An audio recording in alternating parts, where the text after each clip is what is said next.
ازيكم؟ يلا بينا نعمل الطماطم المخللة بالخل والثوم، طعمها وريحتها روعة. هتفتح نفسكم على اي اكلات، اي حاجة بتليق عليها، ممكن حتى مع الجبنة او اي مشويات. من الاخر كده انتوا مش هتبطلوا تحطوها جنب اي اكلة. يلا بينا. هبتدي جاهز معايا في كبة الخلاط ملح وكمون وكزبرة وشطة، وهنزود الكزبرة شوية. طبعا كل المكونات هكتبها لكم تحت الفيديو.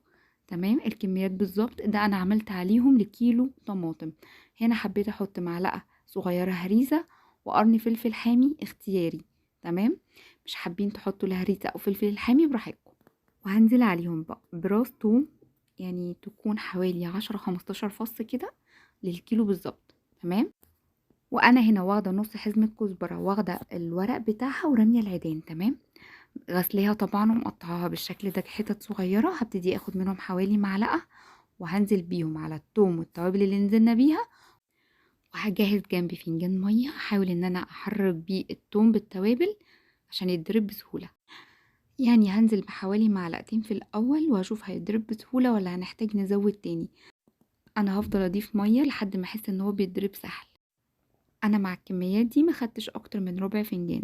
احنا هنضيف المية حاجة بسيطة في حاجة بسيطة لحد ما يبقى سهل في الضرب ومش عايزينه ناعم. انا هخليه خشن معايا.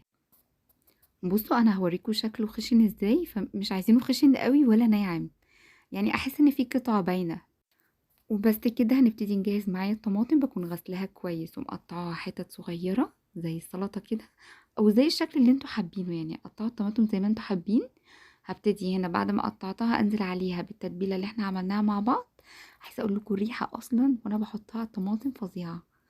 تمام، هبتدي اقلبها كويس وهنزل عليها هنا من ربع لنص فنجان خل.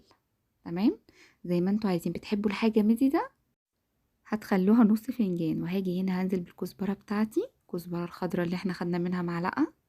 هنزل على الطماطم بتاعتي بيها، يبقى لكل كيلو طماطم نص حزمه كزبره. تمام، وعليهم حوالي 10 15 فص توم. لو انتوا بتحبوا التوم باين قوي زي كده في الحاجة فخلوها 15 فص مثلا، اللي هي راس مثلا متوسطة. هبتدي بقى اقلب الكزبرة بالتوابل اللي احنا عملناها في الطماطم، وهننزل بقى عليها بالمية. دي مية عادية فترة من الحنفية. هنزل بالمية شوية شوية لحد ما المية تغطي الطماطم. وبس كده، مش عايزين نزود المية خالص عشان الحقيق ما يبقاش مايع كده.